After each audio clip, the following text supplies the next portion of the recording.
Welcome back to the English Speaking Podcast, your go-to podcast for learning spoken English through real, clear conversations. Today, we're talking about one of the most common problems English learners face: listening. Or more specifically, how to improve your English listening skills. You watch YouTube, you listen to podcasts, you hear people speak English on the street, and still sometimes it feels like you understand nothing. Don't worry, you're not alone, and in this episode, I'll show you how to fix that. Let's get into it. So we've all felt that, haven't we? That moment when you're, trying so hard to follow an English conversation, but it just sounds like a blur, like a fast-moving river of noise. It's incredibly frustrating, I know, and it happens to so many learners. Often, it seems to come down to a pretty fundamental difference. The difference between the English you maybe learned from books and the English people actually speak. Oh, absolutely. It's true. Spoken English is, it's a dynamic beast, you could say. Very different from its written form. When native speakers talk, they don't usually say every single word perfectly clearly, like a robot. Instead, words just tend to flow into one another. We connect sounds, right? Syllables merge. And often, some sounds just disappear entirely. Think about how "did you eat" can sound like "did you eat?" Yeah, or like, I don't know. Yeah. Happens all the time. Exactly. We call these things reductions and liaisons, and they're just completely natural parts of, fluent speech. Right. And it's not just the words getting kind of squished together, is it? There's more to it. No, definitely more. Beyond just the sound changes, we're constantly using casual expressions, idioms, phrasal verbs, stuff that might not pop up much in formal text spikes. And then there's the underlying music of English, the natural rhythm, the stress patterns, the intonation that all carries emotion and emphasis. Oh, so it's like an invisible layer of meaning. Precisely. An invisible layer that your brain isn't really used to decoding if it's mostly seen English written down. It's almost like learning to read sheet music perfectly, but never actually hearing the song played out loud. Okay, so if your brain is super comfortable with those neat words on a page, but then gets hit with this fluid, sometimes messy, real-life spoken English. Yeah, it's understandable. It feels a bit long. Completely understandable. But here's the exciting part, right? Your brain is incredibly adaptable. You can actually train it. Absolutely. You can train it to hear and understand English as it's genuinely spoken. It takes the right approach. Which brings us nicely to our first big tip, our first crucial step for making real progress. That is, begin slow and make sure the content is clear. Yes.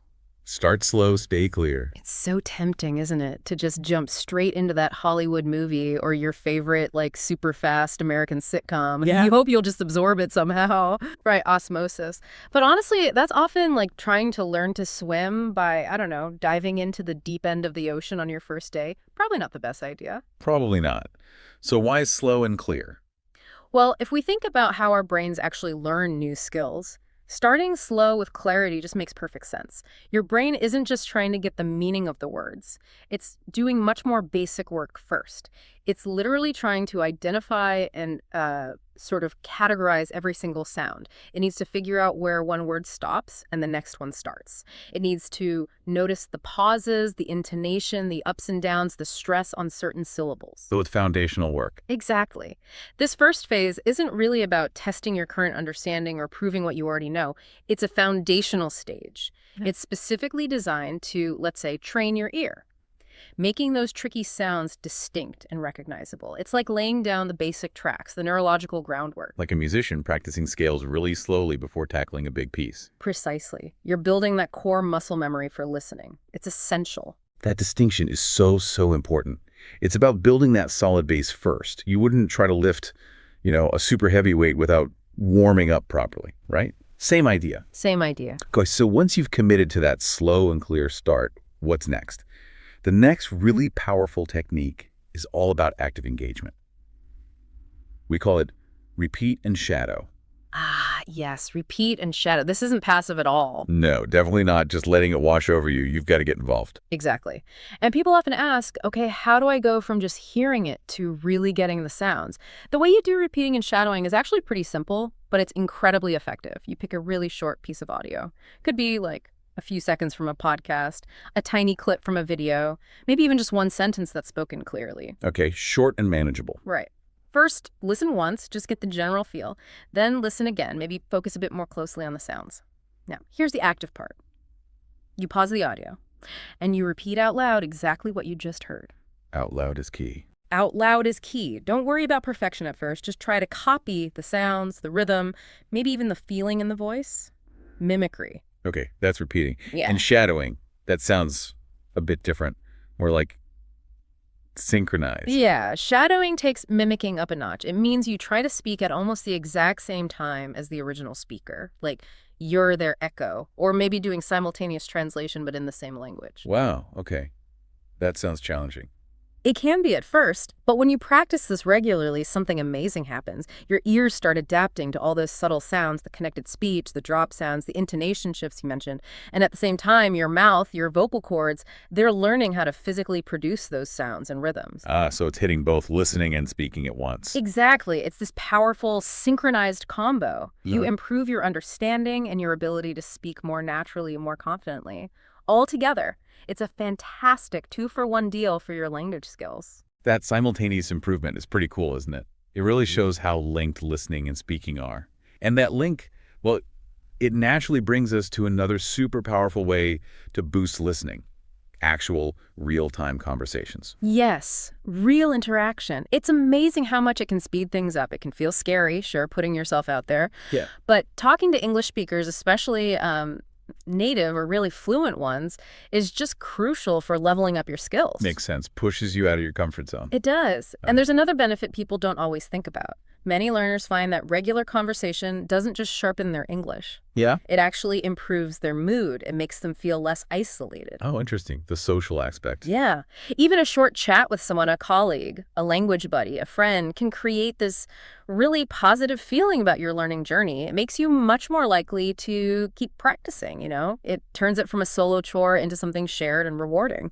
So it's not just about the words you learn, but that human connection, the positive vibes that come with it. I like that. Exactly. And while, yeah, that initial nervousness when talking to a skilled speaker is totally normal, that nervousness can actually push you to listen more actively, more intently. Yeah, so Well, you become more tuned in, right? You're really trying hard to understand every little thing, and that effort strengthens your ability to remember vocabulary you already know. It pushes you to speak more clearly yourself, and you even start picking up new words just from the context. So pressure helps in a way. It can, yeah. And even if your vocabulary feels small right now, just practicing with a language partner or a tutor builds comfort. You get better at finding ways to say what you mean, even using the new words you're learning. It's about building that flexibility, that adaptability. Okay, these techniques, starting slow, repeating, shadowing, having conversations, they're all really useful. But beyond how we practice, what about the what? What kind of resources should listeners be looking for? Right, the actual material. Choosing the right resources is absolutely key for keeping motivation up and making progress. English podcasts like this one, obviously, are great. They offer real conversation, lots of topics. Films and TV shows are fantastic, too. You get visual context, lots of everyday language, different accents. Yeah, variety is good. Definitely. But don't stop there. Think about what genuinely interests you. If you love cooking, find English cooking shows or food vlogs. If you're into history, look for documentaries or history podcasts. So follow your passion. Exactly. If the content aligns with your interests, your brain just absorbs it much more easily. Learning becomes less like work and more like, well, fun, an enjoyable exploration. That's a great takeaway. Match the resource to your interests. Okay, now let's get a bit more systematic. For times when you really want to focus, really lock in new words, and boost comprehension thoroughly, there's a structured 5-step method that sounds really effective. Yes, this method is quite robust. It helps embed new vocabulary and understanding much deeper, more into your long-term memory. To make it work best, you ideally need access to both a text and the audio that goes with it. Or, text-to-speech software could work if there's no audio. It's all about repeated exposure, but with increasing levels of engagement each time. Okay, sounds promising. Let's break it down. Step 1. Step 1, listen to the audio, but absolutely no reading. First, pick a text that's roughly at your level, meaning you understand, say, most of it, but there's still some new bits. And crucially, pick something you find interesting. Could be a news article, a short story, even simple kids' book. The main thing here is just listen. Listen all the way through without looking at the words. Pure listening. Let the sounds sink in. Okay, building that initial sound map in your head. Got it. What's layer 2? Step 2, repeat and reflect. Or maybe just listen again and reflect. On the second listen, start engaging your brain more actively. This time, maybe take some notes. Jot down what you think the main points are. Write down any questions you have about something you didn't catch, or note parts that just sounded confusing. This helps you pinpoint where your gaps are right now. Identifying the problem areas. Makes sense. And then finally, we get to see the words. Exactly. Step 3, get reading. After listening twice, now you read the text. As you read, look back at your notes. Can you answer those questions you wrote down? And this is the perfect time to spot words or phrases you missed or didn't understand just by listening. Circle them, highlight them, make a list. Make the invisible visible. Connecting sound to spelling. Okay. And then step 4 brings listening back in, but differently. Precisely. Step 4, listen with the text. Now play the recording again, but this time read along with the text as you listen. This step is super helpful, especially if you're a visual learner. It directly connects what you hear with what you see. It helps your brain map the sounds onto the written form, noticing how words are actually pronounced in context. Keep taking notes if it helps. Reinforcing that connection. Okay. And the final step, the test run. Step 5, listen again without the text. One last time. Play the recording a 4th time, but put the text away. Hide it. The goal here is simple. Assess how much more you understand now after going through all those steps. You'll often be quite surprised, actually, at the difference. Make one final note of anything you still don't quite get, and then make sure you look those specific things up afterwards. This whole method ensures you've really engaged with the material from all angles. It maximizes learning and remembering. That is such a thorough, systematic approach. I can see how that would really work. Yeah. It really drives home that listening isn't just passive exposure, is it? It's about intentional, active learning, which actually leads us perfectly to our next point. The huge difference between active listening and passive listening. Oh, this is such a crucial distinction. Think about this. Have you ever been in a conversation, maybe even in your own language, like a friend is venting about their day and you're nodding, making the right noises, oh wow, but later you realize you honestly have no clue what they actually said? Yeah, maybe once or twice. Guilty. That's classic passive listening. And while it might be okay sometimes socially, it just doesn't give you the mental workout you need to improve your English listening skills. It's like going to the gym and just watching other people lift weights. You're not building any muscle. Right. So if passive listening is just hearing, what exactly is active listening? How do we actually do it? Active listening requires real mental effort from you, the listener. It's not just sounds going in your ears, it's your brain actively working to process, understand, and kind of internalize those sounds and the meaning behind them. Active listeners usually aren't just quiet receivers. They're interacting with the information, mentally at least. They're asking questions in their head like, what's the main point here? Or, what does that word mean in this sentence? They might ask out loud if they can, or just make a mental note to check later. And taking notes can help if you find your mind wandering. Definitely. If you're struggling to stay engaged or you feel like you're missing things, taking notes can be a fantastic tool. But here's the key. Don't try to write everything down word for word. That just turns into frantic typing or scribbling, not really understanding. Right, transcription versus comprehension. Exactly. Instead, focus on summarizing the main ideas. Jot down key phrases that seem important. Note any new words you hear. By forcing your brain to condense the information, to pull out the essence, you're actively strengthening those listening muscles. You're processing it more deeply. And that mental effort seriously increases your chances of remembering those new words and ideas next time you hear them. That's a brilliant tip. Focus on summarizing, not transcribing. It forces engagement. That intentional focus really seems to be the common thread here. Okay, speaking of practical tools, let's talk subtitles. We see them everywhere on English videos. Are they helpful or are they a crutch? How should we use them effectively? Yeah, subtitles, they can be a bit of a double-edged sword, can't they? Yeah. If you don't use them strategically. The best approach, I think, is to start by using them, turn them on for the first watch. This really helps your brain make that connection between the sounds you're hearing and the actual words, the meaning in written form. It's like giving your brain a visual anchor, especially when you're dealing with fast speech, connected words, or maybe accents you're not used to. So helpful to start, like training wheels. Exactly like training wheels. But then, crucially, you have to take them off. After that first watch with subtitles, watch the exact same video, the same clip, again. But this time, turn the subtitles completely off. And what happens then? Well, you'll often be genuinely surprised by how much more you understand the second time around, even without that visual aid. Your brain made connections the first time, and now it's trying to rely purely on the audio. Think of subtitles as tools to build your listening muscles, not something to become dependent on forever. The goal is to eventually not need them. Right, a temporary aid, not a permanent solution. That makes perfect sense. Great practical advice. Okay, and now for a tip that sounds maybe simple, but is incredibly powerful, I think. Listen to what you genuinely love. Yes. This one is so straightforward, but the impact on your motivation and therefore your progress is huge. Think about it. Whether it's music that really gets you going, or fascinating stories, interviews with people you admire, even just watching videos about your hobbies, cooking, gaming, gardening, whatever.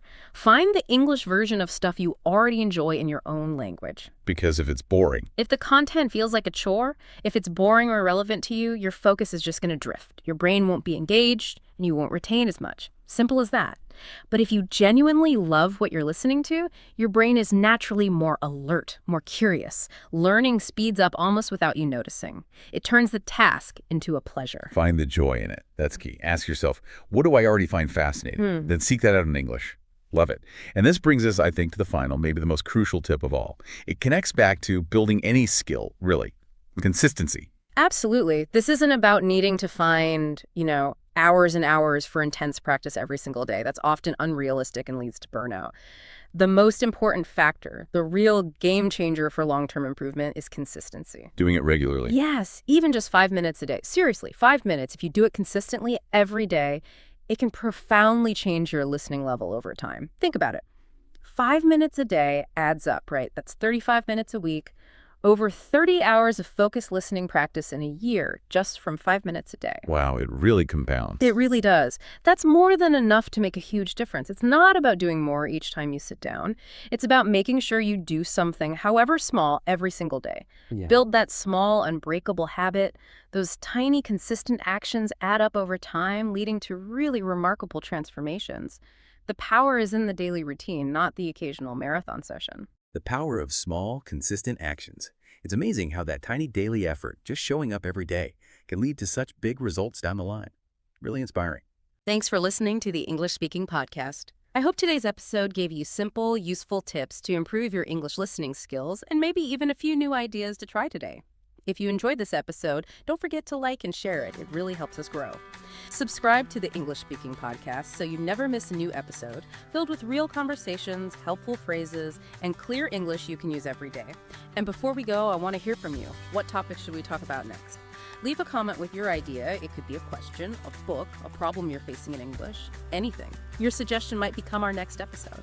Until next time, keep listening, keep learning, and keep speaking English with confidence. Take care, and see you in the next episode.